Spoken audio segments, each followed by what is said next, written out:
Coucou les amis. Aujourd'hui je me suis dit que j'allais vous faire une vidéo un peu spéciale. J'allais pas vous raconter la suite des aventures tout de suite parce que j'aimerais vous raconter ce qui se passe en ce moment. Je sais pas si vous avez remarqué, je suis pas dans mon salon habituel puisque j'ai changé de maison. Après 3 semaines fantastiques chez mon couchsurfer Cameron, il partait en vacances et donc il m'a dit bah voilà, il va peut-être falloir que tu bouges maintenant. Et c'est vrai que 3 semaines en général chez un couchsurfer, ça se fait pas vraiment. Les gens restent 3 jours, maximum une semaine. Mais bon, j'ai eu la chance de pouvoir rester 3 semaines, donc ça a été vraiment financièrement parlant top.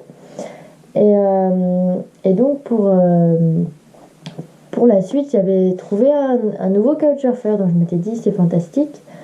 Je vais pouvoir rester et avoir l'occasion de continuer de chercher du travail parce que mon objectif était de trouver une maison quand j'aurai un travail. Et donc j'arrive chez ce nouveau couchsurfer qui en plus est venu me chercher, donc super gentil. Et il me dit par contre, tu peux rester qu'une seule nuit parce que les gens à qui appartiennent la chambre reviennent demain. Là je le regarde, je dis ah ok, bah va falloir que je trouve une solution pour demain du coup. Et là je commence un peu à stresser, je me dis comment je vais faire, est-ce que je vais en auberge, est-ce que je trouve une maison avec une chambre, comment est-ce que je fais quoi. Je commençais à un peu flipper parce que c'est vrai que du fait de ne pas avoir de travail tout de suite, bah, j'avais pas envie de prendre toutes mes économies pour payer mon loyer.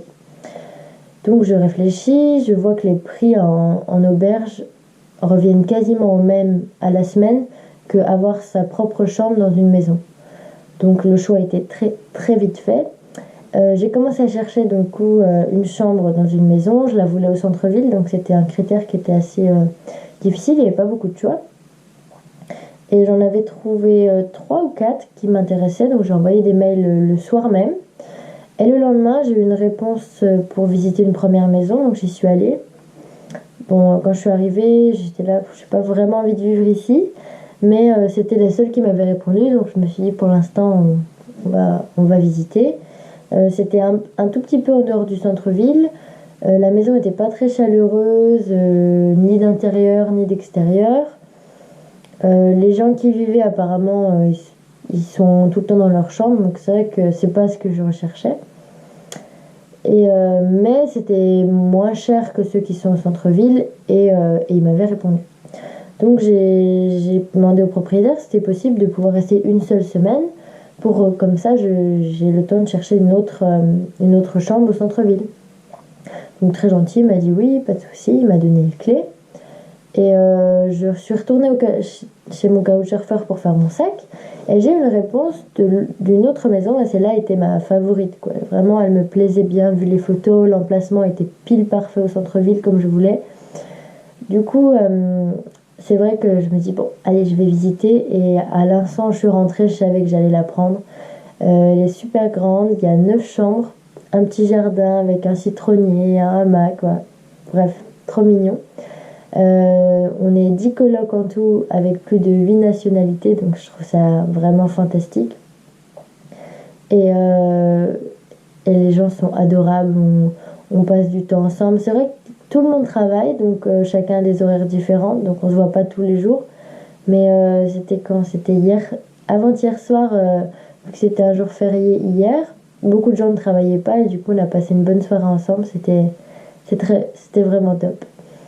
Du coup, bah voilà, quand j'ai visité, j'ai dit bon, bah, je prends cette maison, c'est évident. Et je me vois vraiment vivre ici pendant toute ma durée à Christchurch, donc franchement, c'est top.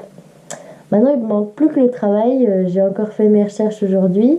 Je suis allée voir dans différentes crèches, différentes écoles. J'ai posé mes CV. J'ai aussi découvert qu'apparemment, il fallait avoir un certificat du casier judiciaire. Donc j'ai eu un petit coup de stress en plus en me disant mais ça va prendre combien de temps? Alors pour une fois la France administrativement parlant a été très rapide puisque en 10 minutes chrono j'ai eu... Bon, en même temps il est vide mon casier judiciaire donc il n'y a pas vraiment beaucoup de temps à faire de recherche mais en 10 minutes j'avais mon casier judiciaire donc ça c'est top. Maintenant il ne manque plus celui de la Nouvelle-Zélande donc j'ai envoyé ma demande et ça peut arriver jusqu'à sous 20 jours. Donc je croise les doigts pour que ça arrive plus tôt. Mais voilà, j'ai vraiment, vraiment envie de travailler dans une école. Et là, lundi, c'est la rentrée. Donc, les écoles maternelles et les crèches étaient ouvertes aujourd'hui. Je ne sais pas si elles étaient ouvertes pendant les vacances. Mais en tout cas, lundi, je vais retourner voir les écoles que je n'étais pas encore allée voir pour poser mon CV et chercher du travail. Et je croise les doigts, mais vraiment, croisez-les pour moi aussi, pour que je puisse travailler dans une école. Ça serait vraiment une super opportunité. Et voilà. Ensuite, j'ai quelques projets de volontariat, mais bon, tant que j'ai pas trouvé, je vous en parle pas. Mais promis, si j'en fais, je vous raconte tout. Je vous fais des gros bisous et à la semaine prochaine. Ciao, ciao! Et n'oublie pas de t'abonner et de mettre un petit pouce bleu. Merci!